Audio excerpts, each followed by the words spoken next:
চট্টগ্রাম মহানগর যুবলীগের উপ অর্থ বিষয়ক সম্পাদক ছিলেন হেলাল আকবর চৌধুরী বাবর।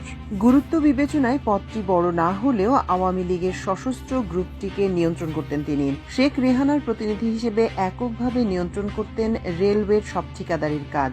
জুলাই বিপ্লবে আন্দোলনরত শিক্ষার্থীদের উপর অস্ত্র হাতে ঝাঁপিয়ে পড়েন বাবর। পুলিশের পাশাপাশি বাবর বাহিনীর হামলায় চট্টগ্রামে নিহত হন পথচারী শিক্ষার্থী সহ অন্তত 5 জন। গত বছরের 5 আগস্ট শেখ হাসিনা ভারতে পালিয়ে যাওয়ার পর গাড়ি বাড়ি সাম্রাজ্য ফেলে নিরুদ্দেশ হন যুবলীগ সন্ত্রাসী বাবর। সেই থেকে বাবরের একাধিক বিলাসী গাড়ির খোঁজ করছে আইন শৃঙ্খলা রক্ষাকারী বাহিনী। তারা সন্ধান না পেলেও 1 বছরের মাথায় 2.5 কোটি টাকা দামের ল্যান্ড ক্রুজার প্রাডো গাড়ির সন্ধান পেয়েছে আমার দেশ। অনুসন্ধানে জানা যায় বিলাসবহুল গাড়িটি এখন ব্যবহার করছেন চট্টগ্রামের রাঙ্গুনিয়া উপজেলার বিএনপির আহ্বায়ক ও আগামী নির্বাচনে রাঙ্গুনিয়া থেকে দলটির মনোনয়ন প্রত্যাশী কুতুবুদ্দিন বাহার। গাড়িটি নিয়ে রীতিমতো উপজেলা জুড়ে নির্বাচনী প্রচারে দাপিয়ে বেড়াচ্ছেন তিনি। যদিও কুতুবের দাবি গাড়িটি তিনি শাহ আলম নামে একজনের কাছ থেকে কিনেছেন। এই শাহ আলম রেলওয়ের একজন শীর্ষ ঠিকাদার এবং যুবলীগ সন্ত্রাসী বাবরের ব্যবসায়িক পার্টনার।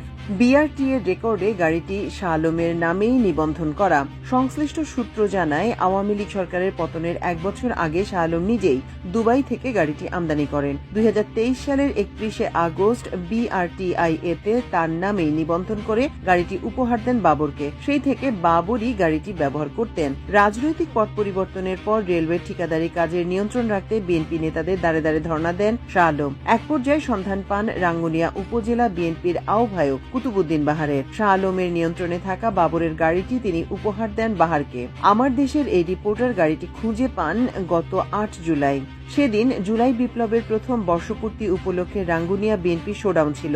কয়েকশো মোটরসাইকেলের মাঝে বিলাসী ছাপখোলা গাড়িতে দাঁড়িয়ে হাত নেড়ে উপজেলাবাসীকে শুভেচ্ছা জানান বাহার। অভিযোগের বিষয়ে বিএনপি নেতা বাহার আমার দেশকে বলেন, বাবর হয়তো অন্য কোনো গাড়ি ব্যবহার করতেন, একই রঙের অনেক গাড়ি তো আছে।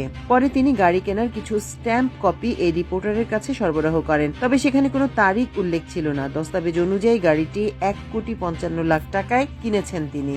বিআরটিআই এর চট্টগ্রাম কার্যালয়ের উপপরিচালক সৈয়দ আইনুল হুদা বলেন, সড়ক পরিবহন আইন অনুযায়ী কোনো গাড়ির মালিক গাড়িটি বিক্রি করলে হস্তান্তরের 30 দিনের মধ্যে বিআরটিএ থেকে নতুন মালিকানার নিবন্ধন সম্পন্ন করতে হবে। অন্যথায় গাড়ি রাস্তায় চালানো আইনত বৈধ।